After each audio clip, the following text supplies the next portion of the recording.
Price Lord. இயேசுவின் நாமத்தினாலே உங்கள் ஒவ்வொருவரையும் டெய்லி மன்னான்கிற இந்த கர்த்தருடைய வசனத்தை தியானிக்கும்படி அன்போடு கூட வரவேற்கிறேன். இன்றைக்கு கர்த்தருடைய வசனத்தை மீகா 2வது அதிகாரம் 13வது வசனத்தை நாம் வாசித்து தியானிக்க போகிறோம்.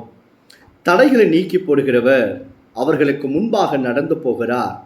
அவர்கள் தடைகளை நீக்கி வாசலால் உட்பிரவேசித்து கடந்து போவார்கள். அவர்கள் ராஜா அவர்களுக்கு முன்பாக போவார்.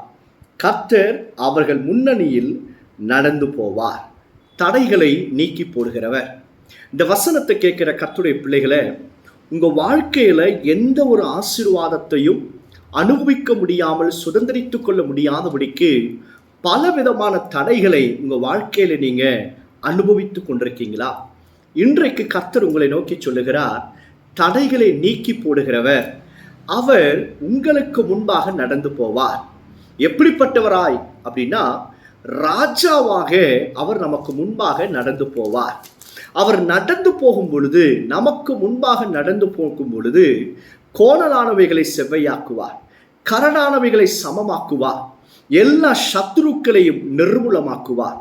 இஸ்ரவேல் ஜனங்கள் கானானுக்கு முன்பாக போவதற்கு முன்பாக நிறைய தடைகள், எரிகோ, செங்கடல், யோர்தான், சத்துருக்கள், பல எமோரியல், எபூசியர், கானானியர் என்று சொல்லி நிறைய சத்துருக்கள் அவர்களுக்கு விரோதமாக தடைகளாக எழும்பி நின்றார்கள். வேதத்தில் எழுதப்பட்டிருக்கு, கர்த்தர் அவர்களுக்கு முன்பாக போனார். தேவனுடைய சமூகம் அவர்களுக்கு முன்பாக இருந்தது. பகலில் அது ஒரு நல்ல மேக தூணாகவும், இரவிலே அக்கினி ஸ்தம்பமாக கர்த்தர் அவர்களுக்கு முன்பாக இருந்து நடத்தினார். கிறிஸ்துவுக்குள் பிரியமானவர்களே, என் அன்பு சகோதர சகோதரிகளே, நண்பர்களே, இயேசு உங்களுக்கு முன்னாடி இருந்தா, இயேசு உங்களுக்கு முன்னணியில் இருந்தார், அவர் நம்மை நடத்துவார். ரெண்டாவது பாருங்க, அவர் நமக்கு முன்னாடி இருந்தார் அப்படின்னா எப்பேற்பட்ட தடைகளாக இருந்தாலும் உடைத்து நிர்மூலமாக்குவார். பல ஆண்டுகளாக உங்கள் திருமணத்துக்கு தடைகளாக இருக்கலாம், பிள்ளையை பெற்றெடுக்க முடியாதபடிக்கு தடைகளாக இருக்கலாம், உங்கள் வியாபாரம் கைகளின் பிரயாசம் ஆசீர்வதிக்கப்படாதபடிக்கு தடையாக இருக்கலாம், ஊழியத்தில் ஆத்துமாக்கள் வர முடியாதபடிக்கு தடையாக இருக்கலாம்.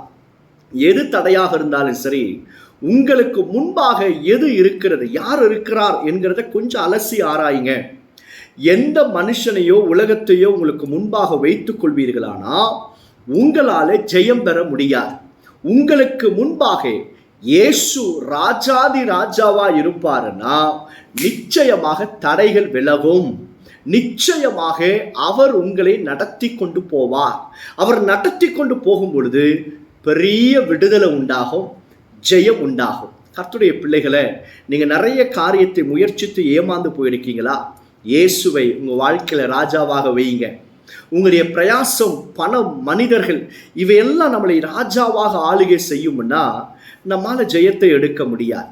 இந்த சர்வ வல்லமுடைய தேவனாகிய கர்த்தர் நமக்கு முன்பாக ராஜாவா இருப்பாருன்னா நிச்சயமாக தடைகள் விலகும். அவர் நம்மை நடத்துவதை நம்மால பார்க்க முடியும். உங்களுக்கு முன்பாக இயேசுவை வச்சுப்பீங்களா? அவர் உங்களுக்கு முன்னாடி நடந்து போகும் பொழுது, ராஜாதி ராஜாவாய் நடந்து போகும் பொழுது எல்லா தடைகளும் நீங்கும், நீங்கள் ஜெயத்தை அனுபவிப்பீங்க. ஜெபம். பரலோக பிதாவே, யாரெல்லாம் அந்த வசனத்தை கேட்கிறார்களோ bless them O Lord. எல்லா தடைகளும் இன்றைக்கு நீங்கட்டும். நீ ராஜாதி ராஜாவா இருந்து உங்களுடைய பிள்ளைகளை வழி நடத்தும். இயேசுவின் நாமத்தினால ஜெபிக்கிறோம் பிதாவே, ஆமென். God bless you all.